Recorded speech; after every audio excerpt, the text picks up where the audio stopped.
Welcome to the Over 40 Alpha Podcast with your host, Funk Roberts. All right, we are live, and welcome to another episode of the Over 40 Alpha Podcast. This is episode number 66, and 66 is a great number because today we have Carlen Costa in the house, the everyday goddess, and she is going to help us dispel the 10 men's health myths that, we generally people tell us or we read about or is out there, but they're myths. And this being Men's Health Month is a perfect time to reintroduce you guys to Double C, Carlen Costa. How are you doing? How's it going? I'm good, my darling. I am so good. It's a beautiful day. It's a great day. Yes. It's a great day to talk about men's health. That's for sure. It is. And so just to for our listeners, to let them know who you are, what's your background? Why do you know about these men's health? Right. Okay. Other than I'm just like a kind woman who is concerned about my brothers. Like that's what it is here. You know what I mean? Because that vitamin D is more than just the sun. So I'm Carlen Costa. I'm a clinical sexologist. I'm also an OCSW, SSW psychotherapist. I'm a cannabis educator and CEO and founder of the Everyday Goddess, a radical love and lifestyle brand for women, but we're doing a lot of stuff with men soon too. So, I talk all about health and wellness from a physiological perspective, but also from like a psychological perspective as well when I work with my patient. So yeah, that's me. Great, because we have the goddesses on one side and the alphas on the other side for those single alphas. Because if you're guys, you gotta, All right, so you're gonna have a presentation. I think we should dive into it. Let's get into these 10 men's health myths. I think that'll be great. Let's do it. Okay, what's happening here? Why won't it let me just share the? Okay, give me 1 second. Fun. No problem. Put it into play first, and then we did see it when it came up. So did you? Yeah, definitely came up. It came up for sure. Oh, okay, good. Did you see it like as in like my like the screen of the? Yes, we did. Like the little pieces. Oh, okay, great. Okay. Because I thought it was maybe you were seeing like my whole screen, and I didn't want you to see that. So. Yeah, so you can see the little pieces on the left. So 1, 2, 3, 4, 5. We can see that. Oh, okay. So I want you to see like it all in big here. Okay, just press that here. If you click play at the top right there, I think that'll do it. Yeah, right there. Well, that's what I was thinking, and I apologize for these technical. No worries. We can. We got. Yeah, there we go. Oh, there we go. There hey, okay. It just didn't like that Zoom. Yeah, it just didn't like that Zoom bar. It didn't like that Zoom bar, and that's okay. No worries. We're all learning still. All right, so let's talk about some men's health myths. I'm actually just going to, if I can, move my. Can I? Oh no. Okay. Well, we're just gonna go here. Anyways, So, all right. So here is the facts. The facts are, when we're talking about men's health, one of the biggest challenges that we have when serving men, and reaching men is that, quite honestly, men hate going to the doctor, right, Funk? I bet you hear this amongst your alphas all the time, right? Yeah. It's like, well, why do I go to the doctor? What do I ask? I don't know what to ask. I don't even know if I can trust my doctor, right? And there's a lot of layers to that feeling, especially after this past year that we've experienced, right? So, but the reality is that men are most likely to die of cancer, diabetes at a younger age, and that is because of the compounded efforts of the reluctance of men to use healthcare. So like, guys, what gives, right? Like, that's why I feel that communities like Funk, like you are nurturing here, are so important, because you are getting men to come into a safe space to talk about their health from a perspective or in a space that they potentially did not feel safe in. So that's why this is so great. So thank you for inviting me to be here. This is just like the best. So yeah, I think that the doctor thing is huge for us guys, because that is something that even I neglected for a long period of time. But as we get older and knowing that, like you just mentioned diabetes, I just saw a stat that said in 2020, I think diabetes death went up like 20% or 30%. It's incredible how much just diabetes death went up in this 1 year. And, a lot of guys who come into the program, they are pre-diabetic or they're on their way to be having diabetes. And it's just, the shift that they can do. But getting to the doctor is a big thing for us. So, yeah. Big thing. Huge. Big thing. And you know what, guys? Canadian men, especially on average, expect to live 4 fewer years than women.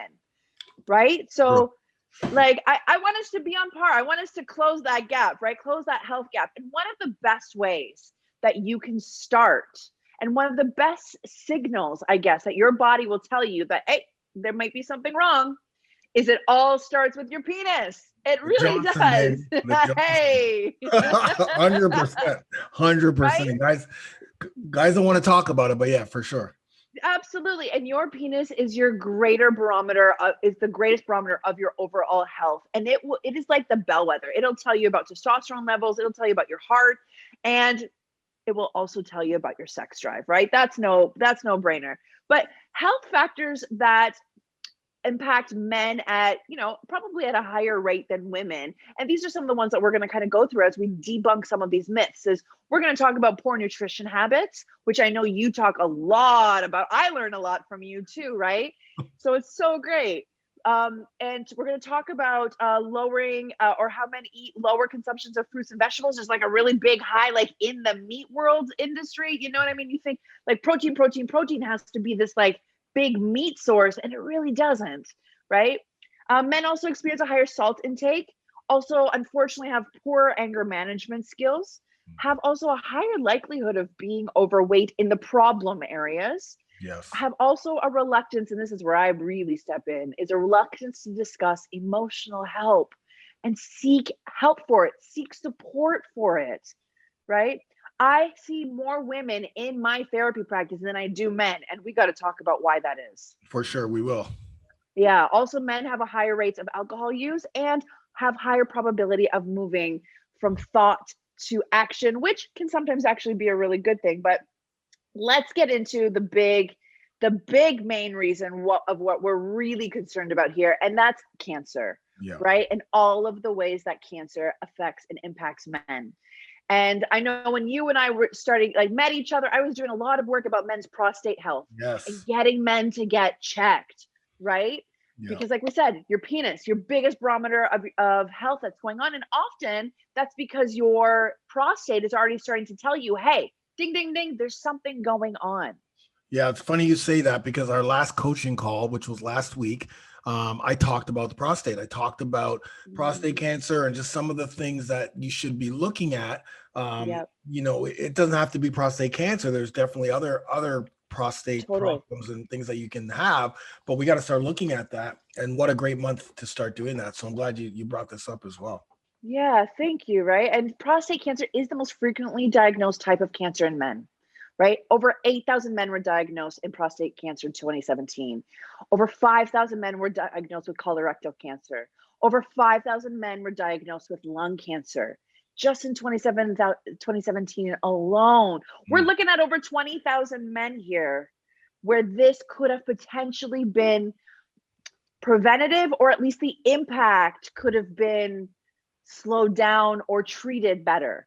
And you know what? There's a lot of reasons why, I think, to be honest with you, that men experience kind of this prostate cancer, colorectal cancer. I think has to do a lot with men not going to the doctor. Okay. I think that there's a physiological homophobia as well 100%. That exists, right? Like something in and around your butt, all of a sudden you're gay, and like, what's the wait, hold on a second, like. What the F? Can I swear on here? You can swear. I was like, can I swear? Fuck. I was like, what the fuck are you talking about? You know what I mean? Totally. Right. And then also the inability for men to have safe spaces to talk about these things that actually directly impact men. Right. So this is why I think that we are seeing these numbers. Yeah. Let's get into. Yeah. Okay. Just before that, it's funny you said that again. Let's go to the prostate. Yeah. It's definitely the type of the stigma behind the type of test that you get with your prostate test. I think you can do different tests now. I think they just take blood. I believe there's other ways now. I believe, I'm not sure, not 100%. This is not my expertise, but that whole thing gets guys like, and also not knowing how prevalent prostate problems are. Like I was, I was sitting in my dentist chair the other day, and my dentist was like, "Oh yeah, I've had prostate cancer for 11 years, and this guy died from prostate. This guy has prostate. This guy had he went down like 10 of his friends that have prostate. Now he's much older, but the whole point is we don't go to if we go to the doctor early and catch it early enough, then we can do something about it. But also, if you live a healthy lifestyle, you may not even have to worry about that. But yeah, let's dive into the myths. Sorry, I'm so happy you brought all that up. No, I love it. And you know what, Funk? I'm going to give a little personal story here, right? Is that I was dating a guy last year, and he was a medical doctor, and he was younger. He was younger than me. Okay, we're just throwing that out there. Just like a little bit. Hey. I mean, you got to keep up. Either be in Funk's program or be younger. Like that's how that's gonna work. There you go, guys. Either have a 6-pack abs or be younger. You got to keep up. I'm just saying. I'm a lot of woman. Totally. But he was a doctor, and he himself was having some urinary stuff going on. And I said to him, buddy, you are actually a doctor. Yeah. I don't understand why you haven't gone to go see your doctor, because you've been dealing with this irritated, what was it, an irritated bladder, and then which could affect your prostate and all this for months. Right. Yes. And he's a doctor. Totally. Right. Yeah. So it's really, really interesting. How I love you guys, but how you guys are literally getting in your own way when you have all of the access, all of it. 100%. Couldn't have said better myself. All right. Let's get into some myths. Oh, Arthur is here. He's Arthur, joining us a little bit. If you're watching this video, then you'll see Carlen, the goddess, with her beautiful dog, Arthur. Yeah. He was a wiener dog. I like to say that sometimes. Yeah, my little Dachshund. But anyways, okay. Let's get. I was gonna make a bad joke, but I was like, we're moving on. Here we go. All right. Okay, so the first myth is, guys, you reach your sexual peak at 18. Funk, what do you think about this? Yeah, it's definitely a myth. I do remember when I was 18, I was sexually involved, but that definitely wasn't my peak. And, throughout the years, sometimes we think that we hit our peak. Sometimes we use, other drinking and other things to help us get into, that peak. But generally speaking, I think, I haven't been more horny at 52 than, I have before, because of my health, right? I've been healthy. And so because I'm healthy, because my T levels are high, I'm feeling like I can go like I was when I was 18. Well, I don't even know, 18 or younger. Let's say I was younger. Younger. All right. Okay. I was like, Funk had a start on life, I started all right. I grew up in the hood. When you grow up in the hood, you start young. Right? Fair. That's fair. And better than any man, than most men, that you don't reach your sexual peak at 18, right? You do reach a bit of some hormonal peaking that happens in and around that time. But I'm not going to lie to you, Funk. Some of my best lovers, some of my favorite lovers have been the men who have been older than me. By far. You guys show up differently. You guys show up more attentively. And your bodies, as long as you are taking care of it, you're paying attention to your health, respond better as well. Okay. So the production of sex hormones, testosterone, may peak in and around 18 in men, but that doesn't mean that you can't perform your best in the bedroom, right? So your experience in the bedroom far outweighs your peak testosterone levels, right? True sexual prowess comes from what I talked about, the accumulation of your skills, your emotional and your physical attentiveness. And that comes with that maturity and age. And like I said, my favorite lovers have been the men who have been older than me. And it's just delicious. Right. Also, men, guys, you know this, you work with Funk, you can naturally increase your testosterone production at any age. 100%. Any age. Adequate sleep, diet full of healthy fats, strength training and exercise, and healthy weight loss can all help with increasing your testosterone levels big time. Okay. But the bottom line, 18-year-olds might have more sex drive, but older men have better sex. That's all I'm saying. And guys, don't get caught up with supplements that make your penis bigger or penis pump. It's not gonna work. Our penis pump's still like, again, our penis pump's still a thing. Like I do remember those back in the 80s and early 80s, you'd see those in the back of the porn magazine, the penis pump thing or what have you. But I didn't even think those were still a thing. I honestly didn't think actually, you know what? We see them a lot. We actually do see men who use them who do live unhealthy lifestyles. Yeah. Right. So they feel like they can like supplement their life with a penis pump to get hard. Totally, right. totally. We also do see men using it in a medical sense, especially men who do have some prostate stuff going on. Right. So it does actually can help them. It is a useful tool and device for some people, but if you're using one to like enlarge your penis size or that's not it. That's not the one that's going to get you there. Yeah. And so just to jump on this, in regards to the sexual peak, a lot of guys in my program, in the Over 40 Alpha program, they always, they'll always talk about how their wives are like thanking them or, like they're waking up, with a boner every morning. Erection. Yeah. Loving it. And it's just like, like one of those things that it's like, guys, I told you, like the testosterone is helping with that. But then, we can dive. I mean, there's so many ways we can go here in regards to like, the sexual prowess, but there's a lot of mental stuff that happens as well that blocks that for a lot of guys. So like when you feel like you have, okay, man, I'm healthy. I've got the Johnson in the morning. I'm feeling good. That starts to open yourself up to be more emotional, get rid of that mental block and just enjoy the sexual experiences that you have with your partners. So yeah, I mean, and again, it's all that health, right? It's all that health that starts to open up all the other things. But yeah, guys are open and talk about that in our brotherhood. And I also tell them to, because the guys struggling. So yeah, it's great. That's great. Yeah. And you know what? And it's interesting. Like we also start to need to start normalizing like morning sex. I think we really need to start doing that, because in the mornings after your body has been resting, your hormones are actually at their peak levels right away in the morning. Right. Totally. So that's why you're waking up with this morning wood. That's why your partner may be waking up like a little wet and excited. Right. Start normalizing morning sex, starting your day with a bang. You know what I mean? Like instead of ending your day with this, like, can feel like sometimes pressure. I can feel like this, like duty to perform at night when you've had like this long day and it's been really stressful. And like, sure, you want to cuddle, sure, you maybe want to have some like intimate touching and stuff. But at the end of the day, especially as we get older, not a lot of people want to be spending time, banging it out, right? Like, I'm tired. I gotta sleep. Like I gotta sleep. Get my 7 to 9 hours, man. Come on. Yeah, I gotta get my probiotics tomorrow. I gotta get my probiotics in, But like, let's start normalizing morning sex. Right on.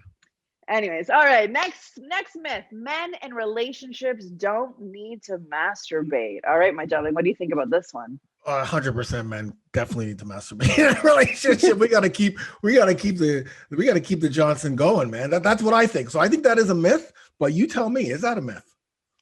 It's a myth. It's such a myth. And it's, you know what, masturbation for any gender, any body, any beautiful human that exists here, even some animals, right? It's good for you. And there's a myriad of health benefits, right?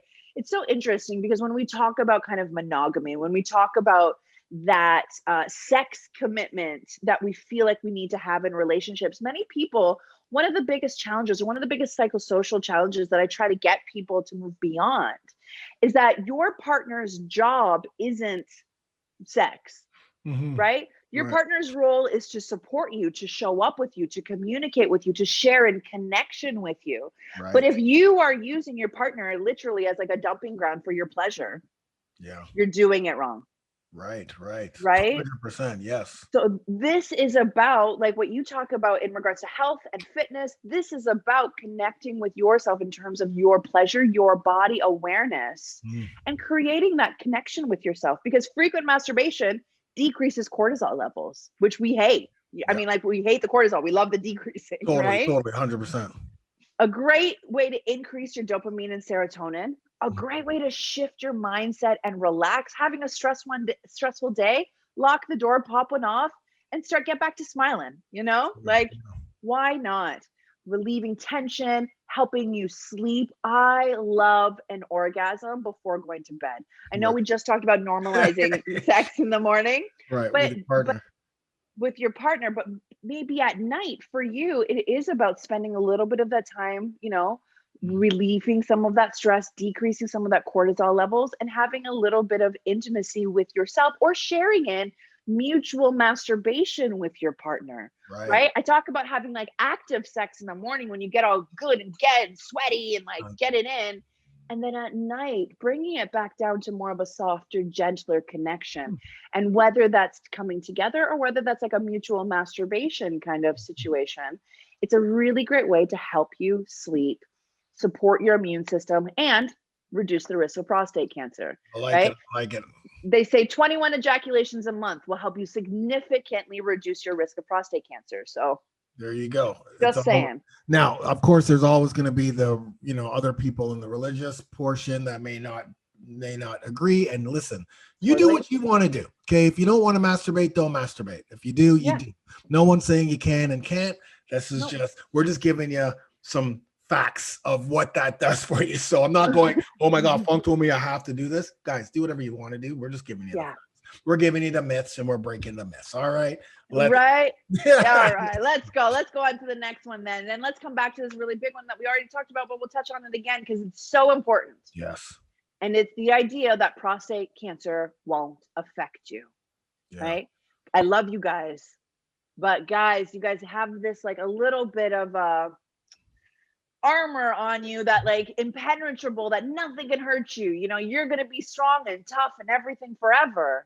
Right. And ask any grandfather out there, he knows as soon as that baby girl is born, he's a soft puddle of mush. So like you do not stay in that strength forever, and neither does your body. Totally. And I see that every day, people coming into the program every single day, broken in some way, right? Mostly physically, they're suffering from this or suffering from that, high blood pressure, they're taking these pills, diabetes, obesity, all of these things, high cholesterol, low cholesterol, whatever it is. But, it's kind of like, okay, guys, you've been going with this whole armor thinking that you're impenetrable.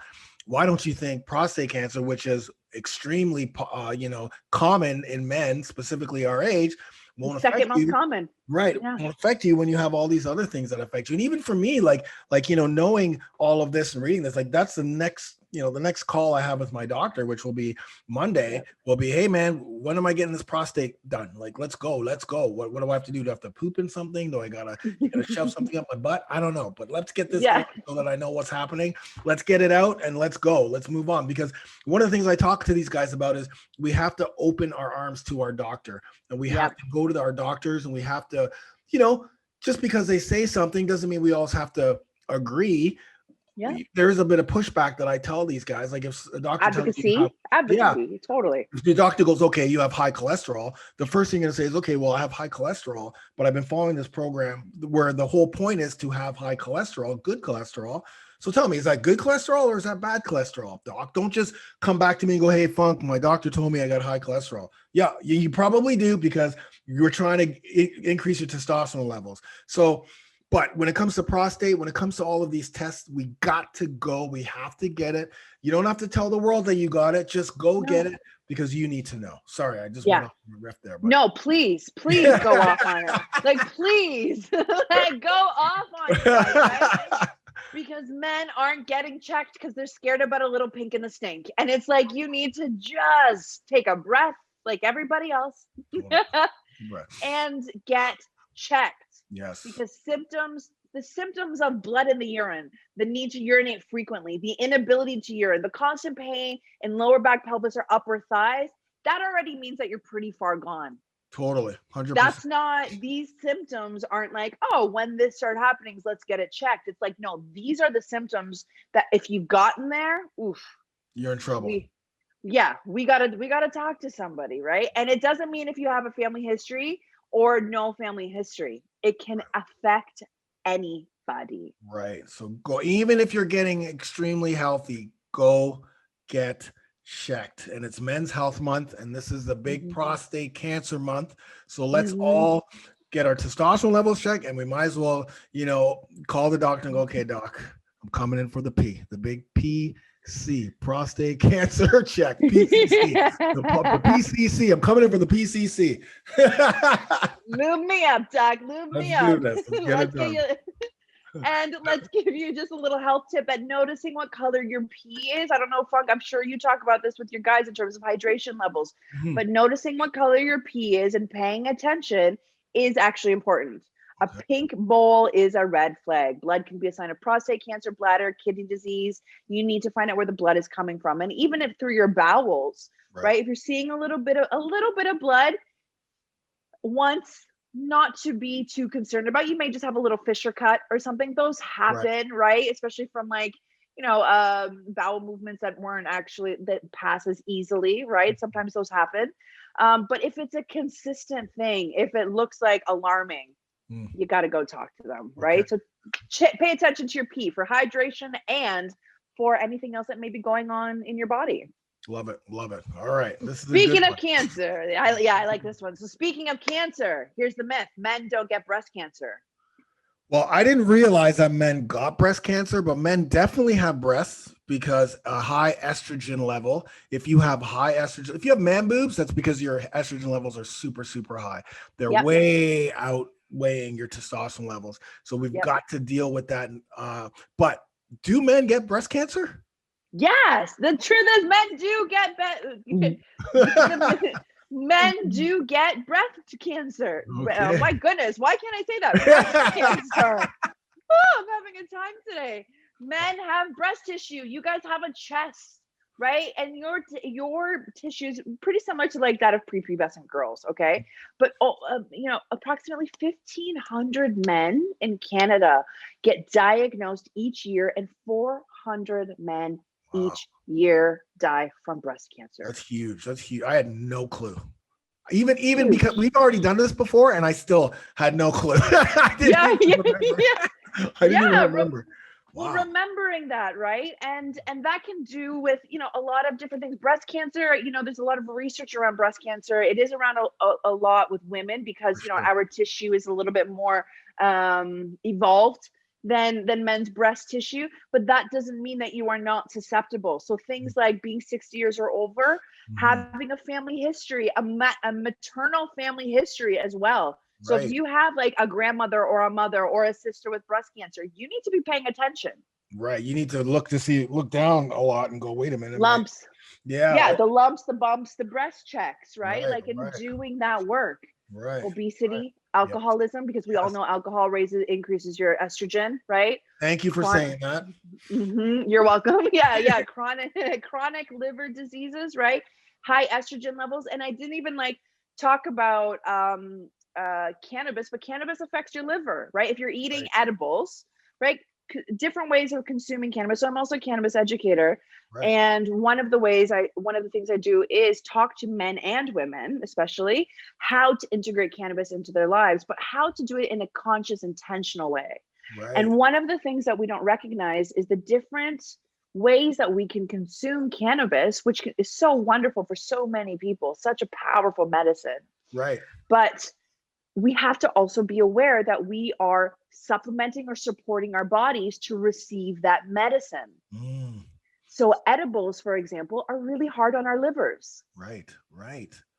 Smoking it, we're still doing science, not as hard, but a little bit harsher on your lungs, right? Totally. But edibles are harder on your liver. So are you, taking your milk thistle? Are you watching your alcohol content? Right? Doing that stuff. Yeah, I think for me, when I talk to these guys, specifically the ones who come in with the man boobs, they all know who they are. They all know it. Number one thing I say is it's estrogen. Alcohol is estrogenic, guys. I tell you that all the time. You guys always ask, well, can I drink this? Don't drink anything until you reach your goal. Once you hit your goal, then you can start to implement alcohol and see where that's going. But this is about breast cancer. It's about estrogen. So we want to make sure that, we lose fat. We want to make sure that, we're not drinking a lot of alcohol, or, we're not overindulging. Consuming. The lavender for sure. I talk to Angela all the time, like, man, don't even bring that lavender even close to me. You know how much Yeah. estrogen in that shit? Come on, man. Yeah. And like a little bit isn't too bad, No, right? I know. Just like sweet, right? Like a little spritz just to make things smell nice is really lovely. Yeah. But just like soy, right? Yes, exactly. So like soy has a fuck ton of estrogen in it, Totally. right? Sweet potatoes as well. But if you're going to consume tofu, Hmm. for example, right? Buy organic stuff, because there's nothing wrong with consuming tofu, right? And it's about balancing your diet to be able to not just be tofu based, especially for those of you who are vegan and vegetarian and doing that beautiful life, right?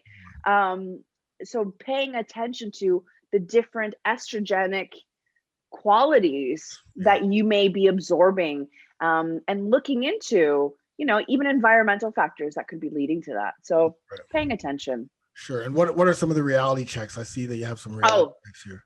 Yeah, so there's a little reality check here. So reality check for those of you who are thinking or concerned about breast cancer, or want to get started on having that regimen as part of your health. You can actually do a self-exam. This is what they recommend to women as well. Doing a self-exam every 3 months. It's really great to be in the shower, and all you have to do is just kind of lift your arm up and start to feel in and around your breast tissue area, right? And as you start to feel in and around, you will get to know your body. This is just another way to become aware of your body.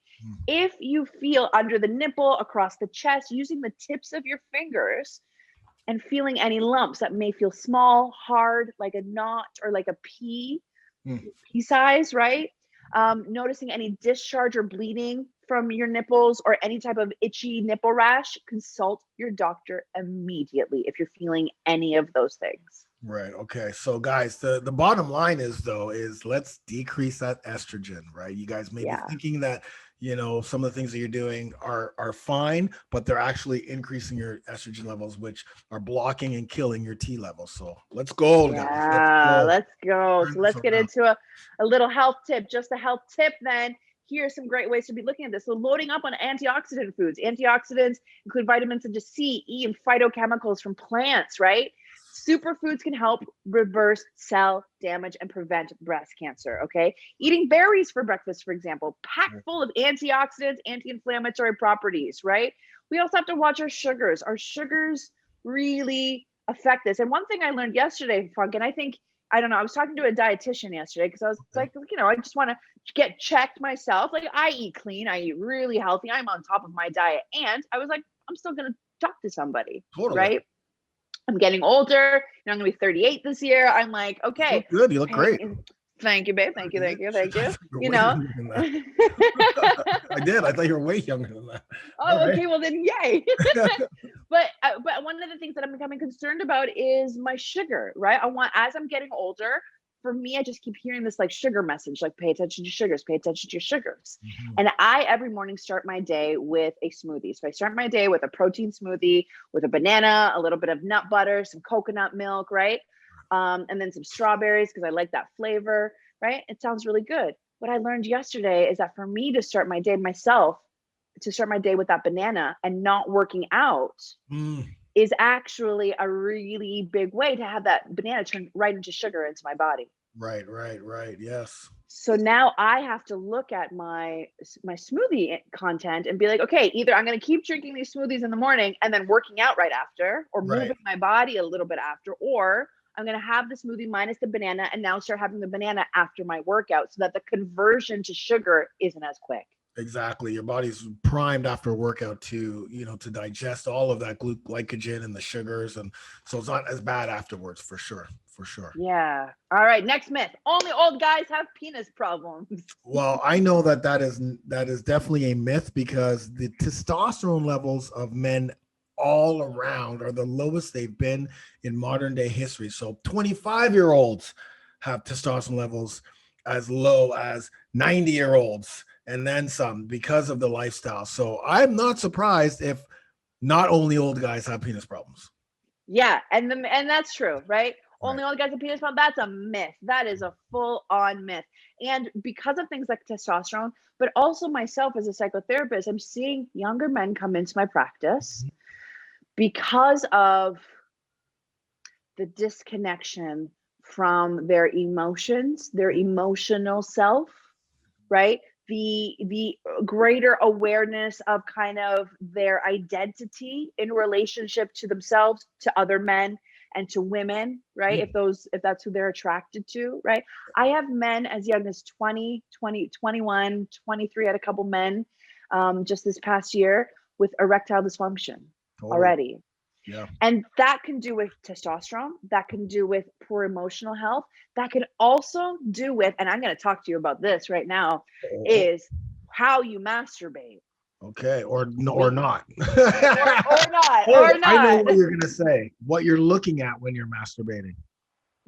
Sometimes, yeah. So we can talk about porn. Yeah. So porn does have an effect, but what we're seeing, especially in younger men right now, but all ages of men need to be aware of this. Okay, is that if you masturbate the same way every time with the same hand and the same lube, watching the same kind of porn over and over and over again, what that does is it creates neural pathway, an understanding in your brain of how you experience pleasure, and it imprints it into your brain.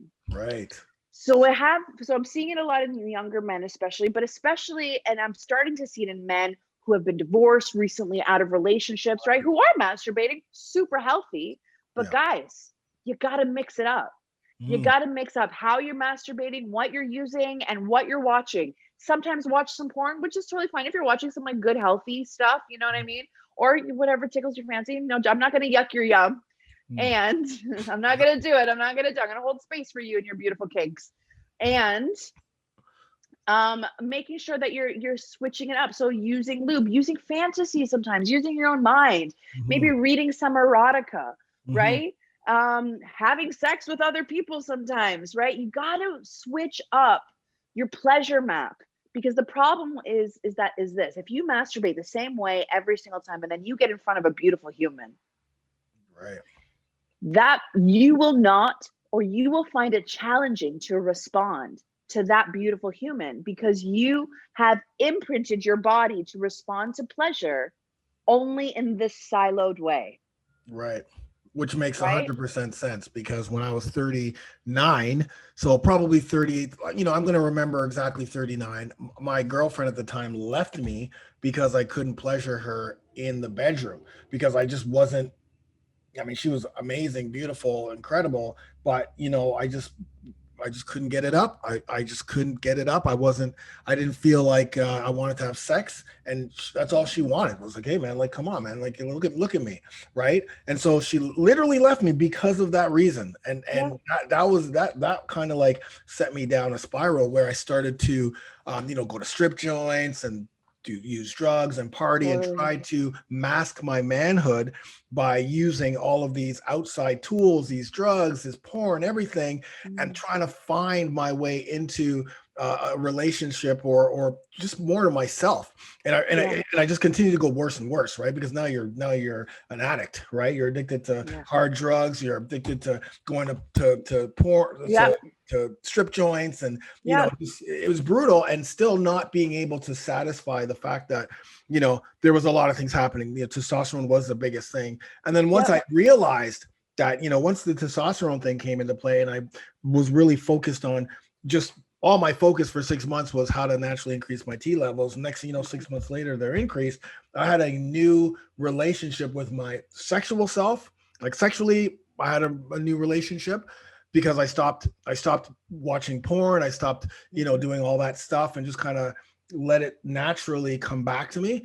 And it was unbelievable, the change physically, because now I started to get boners in the morning, and like, okay, I'm not dying here. I'm not, going down this path, and then still doing a little bit of party and realizing, wait a minute, whenever I party, the erectile dysfunction happens. I can't get up. Okay, hold on a minute. This is not the mask. I gotta get rid of this completely and focus on healthy ways to get to do things. And even now, like, I don't watch porn. For me, I just think about things, because I find it easier for me, because I'm married, so I don't want to be watching pornography as a married man, because then you start that there can be a connection sometimes that is not healthy with your wife and what you're watching. I would rather have everything naturally with my wife, right? Yeah. Even when I think about things. That's So a beautiful choice. that's me. That's just me. But I just know Yeah.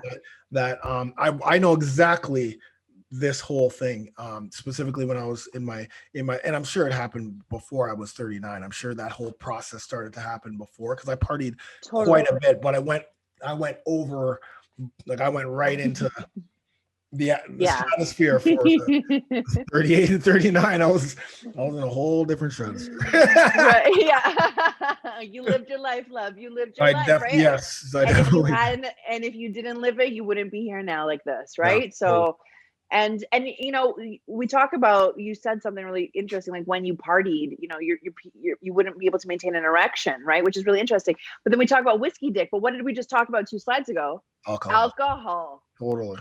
Alcohol leads to the increase of estrogen in your body. Why do you think your dick won't get hard? Why do you think whiskey dick happens? Totally. Right? I haven't heard that term in a long time. But you know what though? Like when I was an athlete, professional athlete, and I'm sure because I was younger, my T levels were super high, you know, and I traveled all over the place. So I was very promiscuous as when I was single during my professional athletic career, and I was fine. Like I was like, all right, this is great. This is easy. This is, here, there, and everywhere. But then obviously once you settle down and you're getting older, you still think in your mind as a man, we still have that problem of thinking that we're still in our 20s, right? Whenever we walk past the mirror, we're like, we don't see what's really there. We see, oh yeah, there I am. Remember that, poke high quarterback, you know, you know what I mean? Yeah, that's me there. No, man, I like it. That's not who you are right now. You are it's a not mess right now, and you just need to get to deal with it. Anyway, sorry about that. No, I love it. I love it. So just guys, be aware that if you are having some erection challenges, right? The thing to be aware of is that it could be, especially as we get older, it could be an indication of heart disease or other circulation disorders, diabetes, high cholesterol, not the good kind, high blood pressure. And it could also be, an indication of your alcohol and tobacco use, right? Which all parts of it.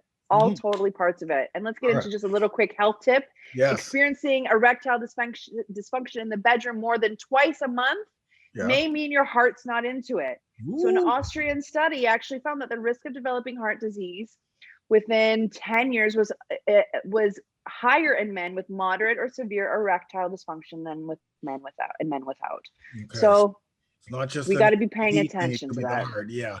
So again, as we're going through this, you're finding that a lot of these things are lowering our hormones and unbalancing our hormones. And when we deal with that stuff, a lot of these things will open up for us. Right. Yeah, absolutely. So let's get on to this next myth, which I love this myth. I love this one. Tight pants and hot tubs make you impotent. Tighty whities, guys. 100% when I was younger. That was huge. The one thing was, that's why I switched completely to boxers when I was in high school. But boxers was a big thing. High school for me was in the 80s. And so early to mid 80s was my high school years. And yeah, we were wearing boxers. We were like Potsy Weber in Happy Days. He was the only guy wearing freaking, wearing boxers. That wasn't a big thing back then until we learned that, if you are a cyclist, or if you wore tight pants, or if you wore tighty whities, then you're going to be impotent. Now, fast forward, hot tubs are my big thing. I used to play a lot of people probably don't know this, but I think I'm going to be inducted into the Nude Volleyball Hall of Fame this year, because I played nude volleyball for 10 years and dominated the nude volleyball scene, and hot tubs were a big thing during the nude. No, people don't really know that, but I'm telling you. This is why you're my favorite person. Oh yeah, why you're my favorite. Pittsburgh, the Super Bowl. Look it up. Super Bowl. The week after Labor Day, Whitethorn every year. That's where we dominated. We brought it. I won it like 10 times. I got all kinds of poses. Anyways, and I think someone reached out to me and we were talking about the Hall of Fame. I go, dude, you're number one in the Hall of Fame, and you're a first-time Hall of Famer. Anyways, hot tubs. Totally. I want to come to that party. Like, bare I wanna naked. come to- I I wanna don't come think to I'm the gonna. naked I volleyball don't think I'm going to be able to go. Now I'm 52 with my wife. I don't think she's going to allow me to go back to Whitethorn to get my Hall of Fame. But maybe we could do it. Anyways, the point I'm trying to make is hot tubs are huge. But for my wife and I right now, like hot tubs are massive recovery. So I'm hoping that it does not make you impotent. Please tell me it does not make you impotent. Please.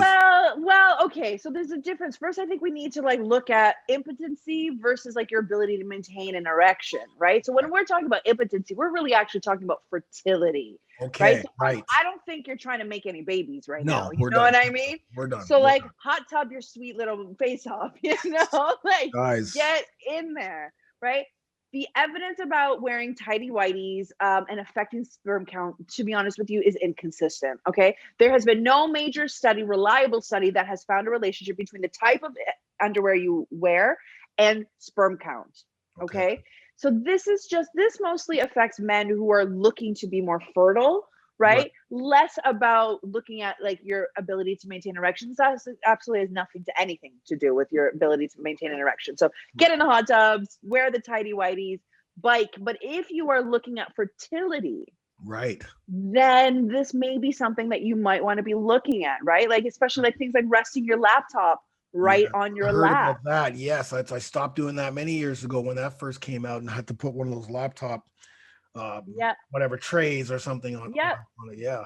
Yeah, right. Because there's a reason why your testicles hang outside of your body, and it's because your testicles need to thermoregulate, right? You guys know this. When it's cold, your testicles go up and closer, and they're like, I want to get warm, right? And then when it's hot, they're like down to your knees. You know what I mean? Like they're Great like, no, Dane it's balls. too hot. Great Dane balls. That's what we call them. Great Dane balls. You know who I'm talking about out there. You know who I'm talking about. I call you Great Dane balls because that's who you have.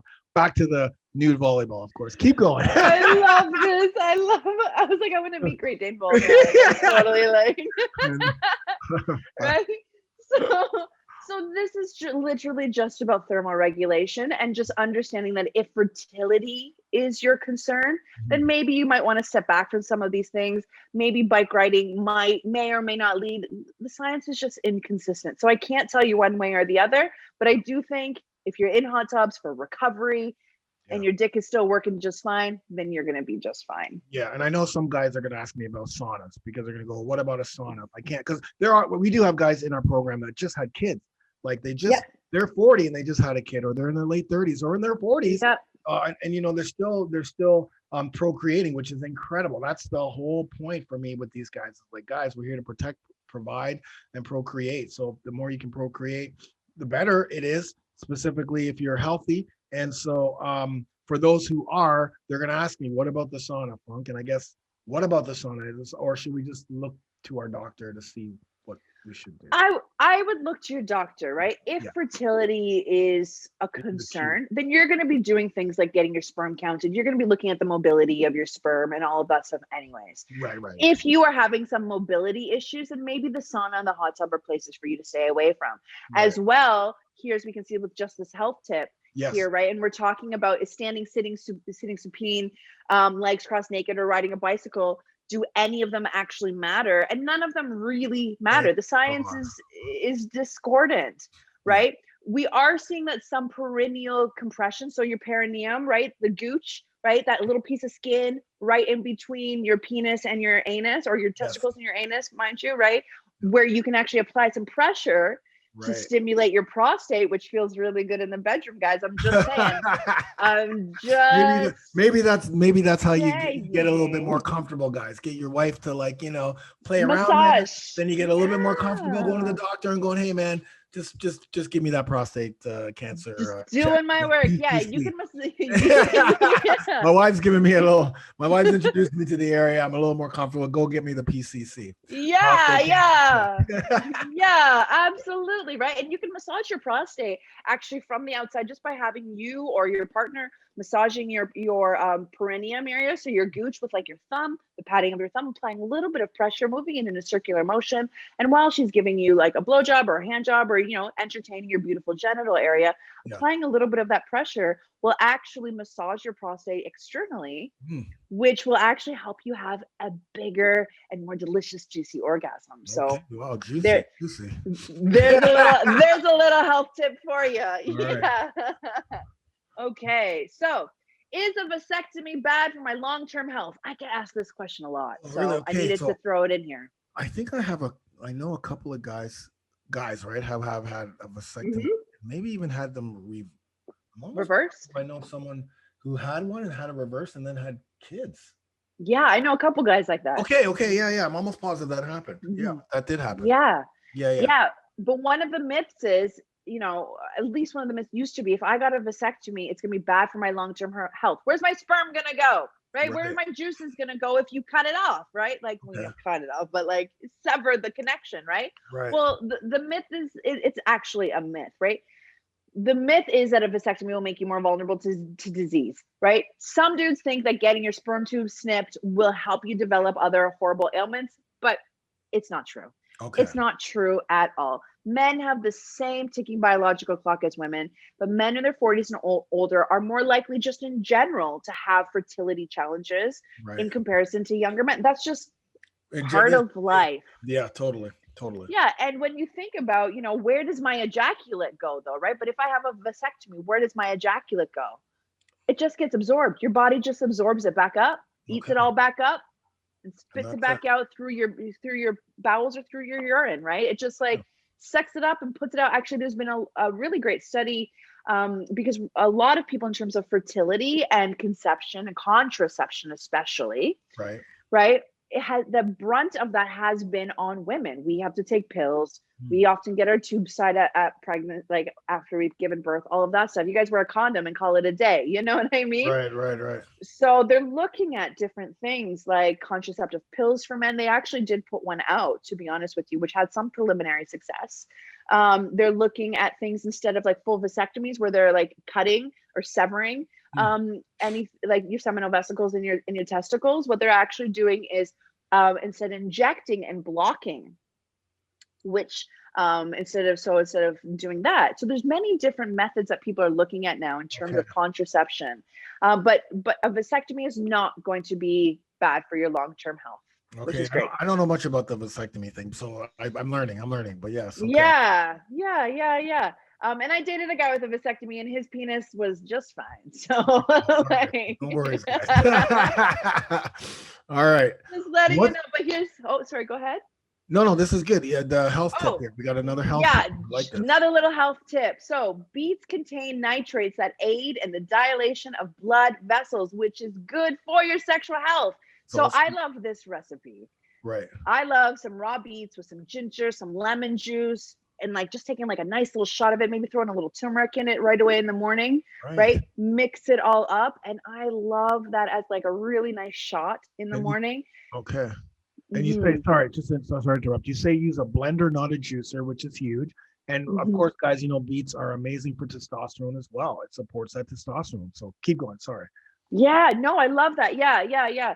And if you are going to use a blender, right, just strain it. Just strain the stuff out. Throw it in the fridge. I have a bunch of like jars of different juices in my fridge that I make like Sunday nights. Right? I make all my juices. I strain them, throw them in the fridge, and then I have different shots, throughout the day whenever I need to. I love like a good like apple cucumber juice just for some hydration, right? And I love a shot like this right away in the morning to wake myself up and zap me up and get going with my day. Good call. So you want to be looking at your vitamin B12, your folate, which is in leafy greens, black-eyed peas. Love myself some black-eyed peas. Yeah. And again, checking your blood sugar. Love it. Right? Yeah. Okay, here's a great one. Smoking cannabis is good for my sex life. I know you have some cannabis users out there, Funk. There's definitely some cannabis users. I'm not sure. I don't know about cannabis because I don't smoke it. I don't take it. I don't do it. I've never been a cannabis guy. I was the guy that when in high school, when they were passing around the joint, they're like, do not give it to the funkster. Do not give it to her because he's just going to he doesn't even know how to smoke. I didn't even know how to smoke. So they Yeah. would be wasting it for them. They would be wasting it. So they'd be like, don't give it to him. He doesn't know what he's doing. Don't waste it. Don't waste the weed. Yeah. Don't waste the weed. Literally, it was always growing up. Yeah, you were that friend. I was that guy. Don't waste it, because I'd be like, coughing. but I always used to say, if you don't, I always used to say, well, my friends used to tell me this. DT used to tell me this: if you don't cough, you don't get off. DR actually used to tell me this. He used to say that all the time. If you don't cough, you don't get off. Oh, so fun. I love that. I love all of those. Well, it's okay, but you can cough. If you don't cough, you don't get off. So you're good. Yeah. I think that was like the best way to like make people who like coughed with cannabis and didn't know how to smoke like feel comfortable. It's like, Totally. don't get paranoid, bro. Don't get paranoid. It happens to everybody. Totally. That's exactly what it is. Yeah. Here I am. I don't even smoke, but I would always say that. If you don't cough, you don't get off. Don't worry about it. Yeah. Yeah, exactly. So let's jump into a little bit of cannabis. We already kind of touched on it, right? But a lot of men and women are using cannabis, especially here in Canada. It is now legalized for recreational use and medical use, which is fantastic because it is such an incredible medicine for so many people. And it is actually leading the way to some really awesome, other awesome plant medicines that for me, myself as a psychotherapist and working with people with high anxieties and depressions and stuff, having access to is actually going to really be helpful for our psychological work. So things like cannabis paving the way for stuff like psilocybin, for example, right? So magic mushrooms and getting into that world. Like that is you're going to see in the next 5 years. Trust me, I'm telling you now, like that is going to be the next big thing. Health Canada has already approved the use, and actually I've just been preliminary approved to start intentionally using psilocybin with patients and learning how to do this work, right? So let's come back to cannabis though, because that's what we have legal access to right now. And the informal polls show that 67% of respondents felt cannabis enhanced sex lives. 20% claim it entirely depends on the circumstances at the time, right? So when we're talking about cannabis, we're talking about how you're feeling, why you're using it, and the strains that you are using. And that is what is really interesting. And every time I go back to the science just now, it always comes back as conflicted. Okay. For sure. Yes. Cannabis for some men has, and especially some long-term users, has been incredible for some men. For some of us, our bodies, our endocannabinoid system, which is the biggest system of receptors in our bodies, which is meant to process cannabinoids, phytocannabinoids from plants, specifically also from cannabis plants, right? Is literally in charge of everything: our sleep, our reward system, and our fertility. Okay. So some of you guys, if you are smoking cannabis, if you are a regular cannabis user, essentially, and you are having some erectile dysfunction challenges, you might want to lay off.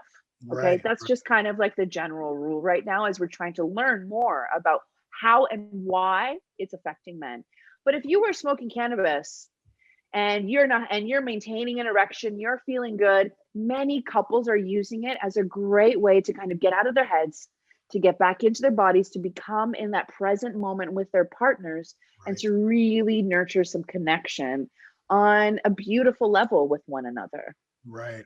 So I guess it all depends. And I think we're going to have to come back another podcast to talk about cannabis, because I have had some people, and I used to dabble in CBD and there, when I first started to sell that as one of my supplements, there was just way too many layers, and you can't do this, you can't call it that. So I said, forget it, man. But I would definitely want to have you on again, just talk about cannabis. There has been guys who've asked me about that, and so having you on will be a nice addition. So we definitely will have that.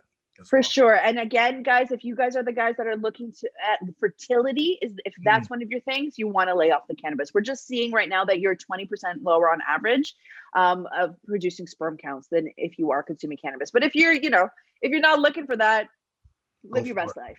Yeah, you know what I mean? But here's the thing. If you are going to be consuming cannabis, right, we all talk about the munchies. And I'm sure, Funk, like, you know what I mean? In your health program, And one of the reasons why you want to have me back on talk about cannabis is we got to talk about munchies. We got to talk about how we're feeding ourselves Totally. when we're in that elevated state. Yes. And the best thing you can do is to stock up on healthy fats for your munchies, for sure. right? So making sure that you have access to those healthy fats, foods, avocados, nuts, like coconut oil, and if you're going to munch out, then munch out on those things at least. That will help you increase your testosterone, your memory, and reduce your risk of heart disease. Yeah, you know what? I just realized that I had an action item from one of my coaching calls probably 3 months ago, and it was to try to source a smoothie. What we were gonna call it. We had a name for it on the coaching call. So I was like, oh yeah, it would be great because when they get the munchies, having a healthy smoothie that will satiate the sweet tooth and the things that you have. If we can build that out, okay, if you guys are smoking or doing whatever you're doing, this is what you're gonna want to have if you get the munchies, because it's gonna help with all of that, increase T levels, help your memory, reduce heart rate, and promote weight loss. So I do have to look. Smart. I forgot about that. Okay. Super smart. And if you were using cannabis, right, there's certain supplements that if you're using it on a regular basis, there's certain supplements that you actually need to be taking, and we don't talk about that enough. And it's really sorry, Arthur. Arthur says, yeah, we don't talk about that enough. Come on, man. We don't, right? We're just in this like free love, like smoke grass man kind of like lifestyle, which is like beautiful, and it impacts our physiology, right? Our endocannabinoid system, just discovered and given a name literally in the 80s, 90s, right? Like we are just uncovering what the endocannabinoid system, what these receptors have their hands in. And one thing that we are not discussing out there is you need to be supplementing in certain ways with health supplements if you are a constant cannabis user, because THC and CBD does deplete your body of certain vitamins and minerals. So vitamin D, omega-3s, GABA, for example, as well. Okay, right. Yeah, GABA, because what THC actually does is it blocks the production of GABA. When we block the production of GABA, our cortisol levels actually start to increase. Exactly. So ashwagandha probably would be okay. I like that. Yes. Absolutely.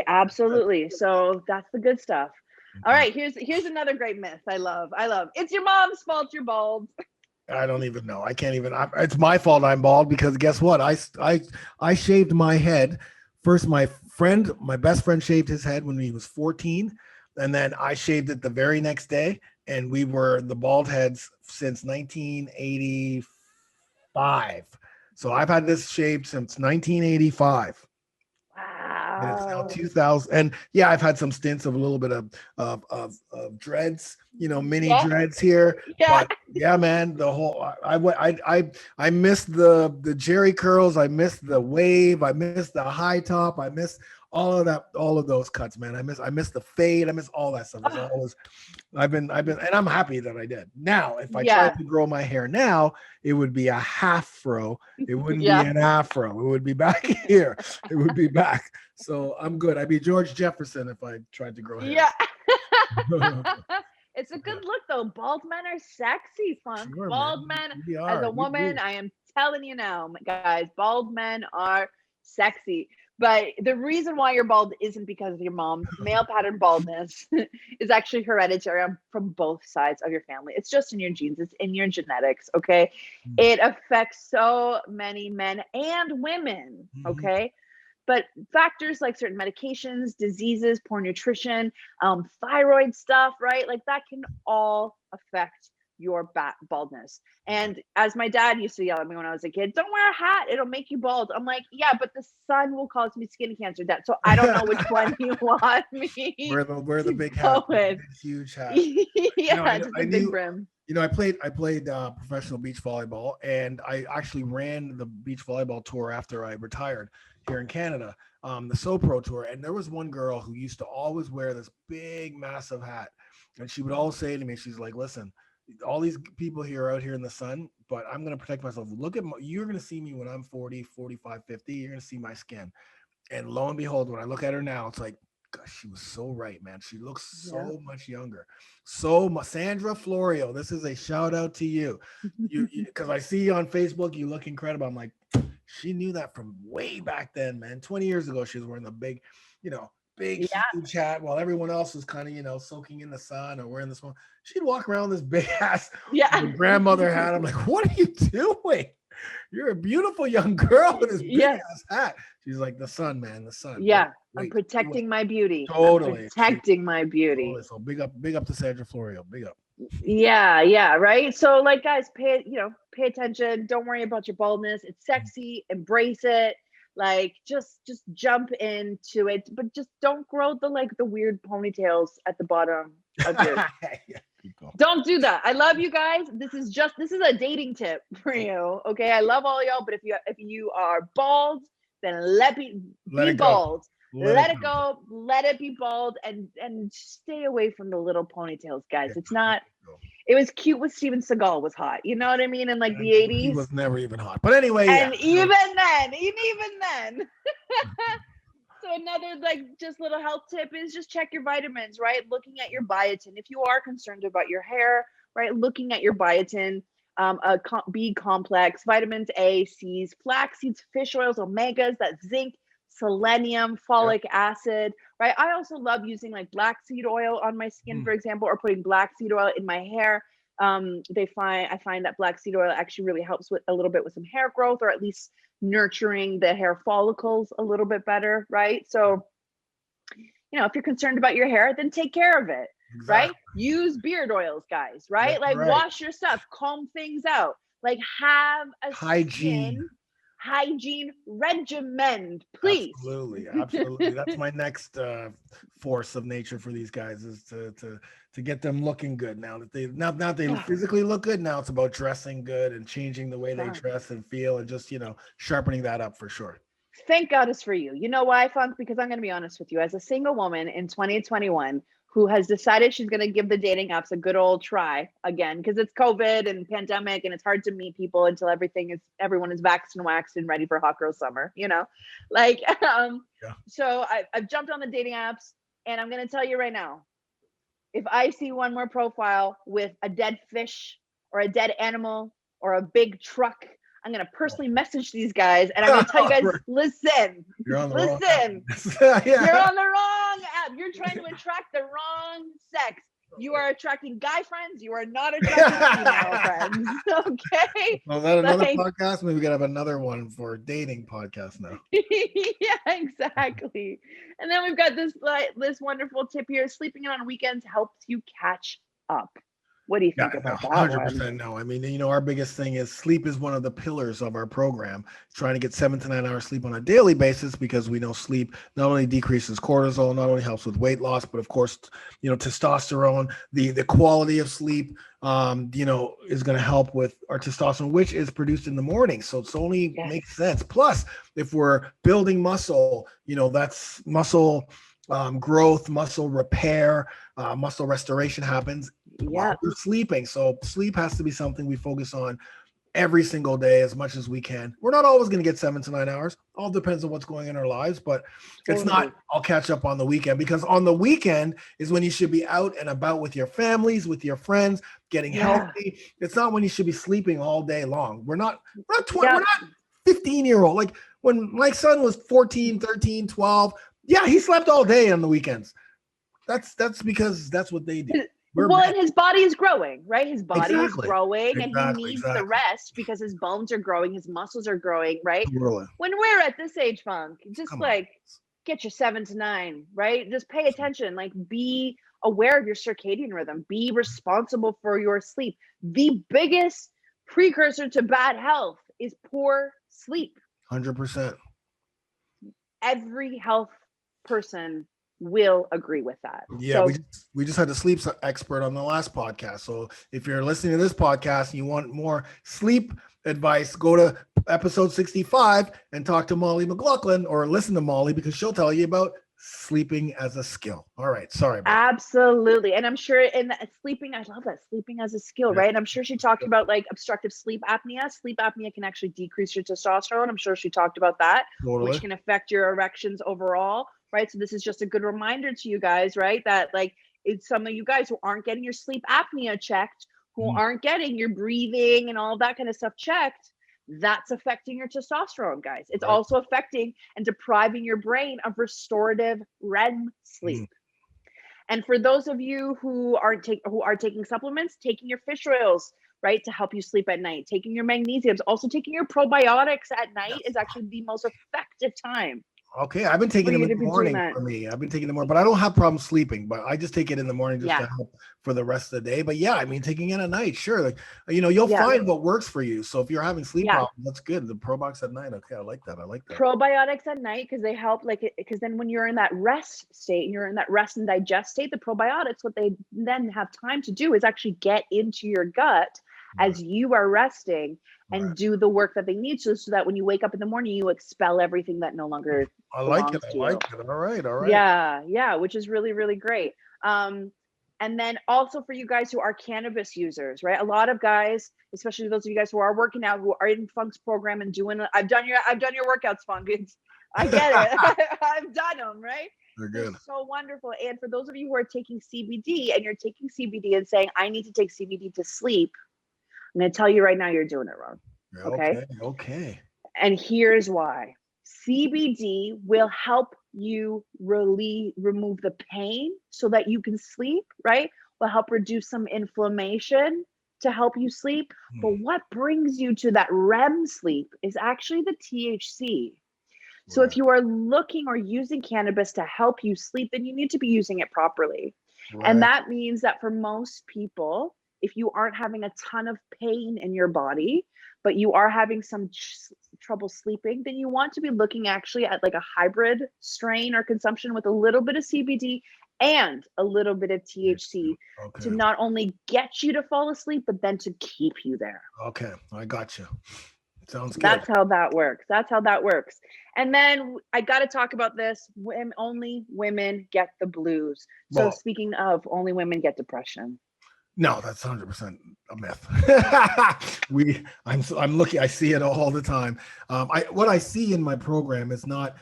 I see guys who have come out of depression. So coming in depressed, not knowing, like I would never know, but then all of a sudden, 6 months later, 7 months later, they're like, yeah, and my doctor took me off my depression pills, or I don't need these any longer, or it's like, now I'm much happier, and it's like, yeah, the health, it's incredible, but yeah, this is huge. Well, and I really want to talk about this, especially after the year that we've had, right? Because men are the most underdiagnosed in depression in comparison to women. Right. And it's because men's depression symptoms actually present themselves differently, right, than women do. And when we see men who are grumpy or who withdraw or who are less emotionally available or, have digestive problems or chronic pain, right, we just say, oh, they're just being a guy. Like he just needs to go out to his shop and or he just needs to go work out or he just needs a space, right? The number one symptom of men who are depressed is consistent anger.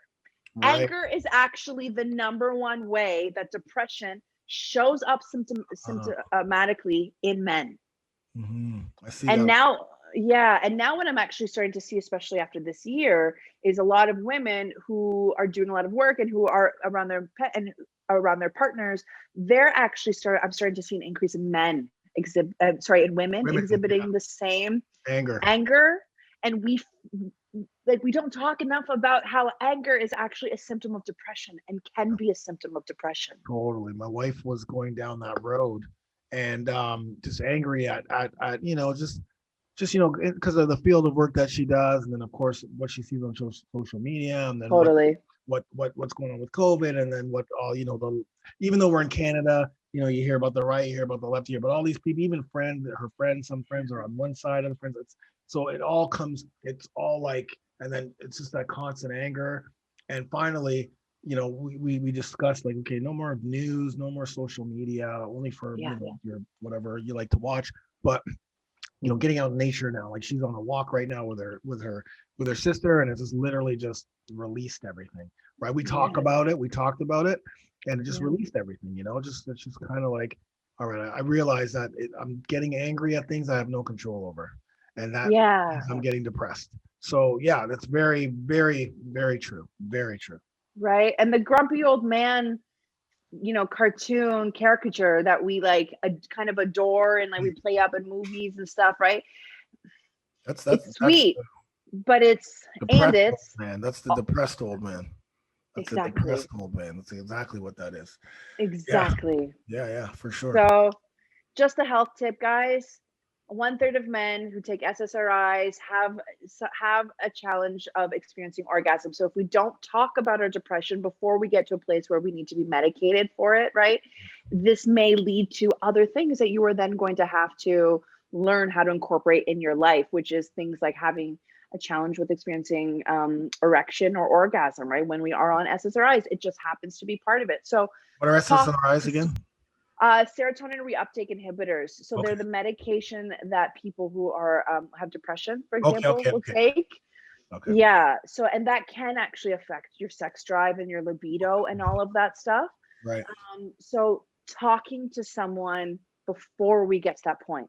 A lot of these tips and a lot of these health myths that we're talking about here are about identifying what's going on for you, really connecting what's going on for you and connecting the dots of your puzzle to becoming the ultimate and maximum level of health that you can be, because you deserve to feel that good. 100%. And that's awesome. So those are the myths from our girl, Carlen. That was incredible. I want to thank you so much. You said everything that was that a lot of guys have to think about. This whole podcast, I mean, I'm saying this at the end, but I will definitely say at the beginning, is probably going to be uncomfortable for a lot of guys, because we're talking a lot about sex, a lot about penises, a lot about hard-ons, a lot about all kinds of things that we generally don't talk to each other about, but needs to be talked about, or you can listen to this in a safe space. And, I mean, we're grown men, guys. We're not little kids in high school. We're like, we're not little high school girls.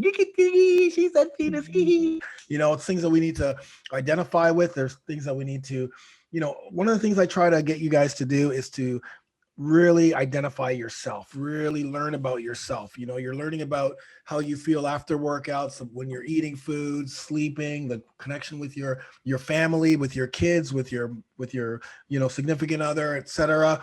And now you have to really focus on the connection with your health and how it needs to be in the forefront as we get older, right? In our 40s, 50s, 60s, 70s. Yeah. We got to know where we're at, not guess where we're at. And the only way we know where we're at is if we get to the doctor or we do our test. Then we can say, okay, Funk, I just got this done. This is where I'm at. This is what my doctor told me. How is this program going to help? And now we know 100%. Okay, not, I think I had a shoulder. I think I had a shoulder impingement. It's like, dude, how do you know you had a shoulder impingement? Did you go see someone? No, I just went online. I read about it. No, we don't do that. We go get it checked. And once you get things checked, then we have a starting point. I know a lot of guys are afraid to get things checked because they don't want the bad news. But we need to get the bad news, or we need to get the news so we can deal with it in a right way, so we can turn things around, because we know we can do it. We see it all the time in this program. You either get like challenging news that you can do something about now, right, or you get worse news later that is beyond repair. Exactly. And then you and your family and everyone else suffers. So thank you so much. This was awesome. I love you. You're incredible. I love you. Thank you. Where can people see you? Where can people get you? Let us know. How can people connect? Because some guys may want to reach out on a few things. Absolutely. They may want to hook up with you. They may want to talk to you because you are a psychotherapist, right? Yep. And they may want information on cannabis. So please let us know how to get in touch with you. Yeah. So guys, Arthur's excited about it too. So guys, you can connect with me. You can connect with me on Instagram at carlen.costa. CARLEN.COSTA, or come on my website, carlencosta.com. I actually do have a men's 10-week emotional makeover program called the Arthur program, where we go through a lot of these kind of, not these health myths, but some of these emotional myths. Great. And really challenge, our identity as men and how we can show up as the men, as the strong, beautiful men that you deserve to be seen as. So come connect with me. I work with men. I love working with men. And let's move forward and grow together. All right. That sounds good. Thank you so much. And we'll see you soon. Take care. Love ya. Bye.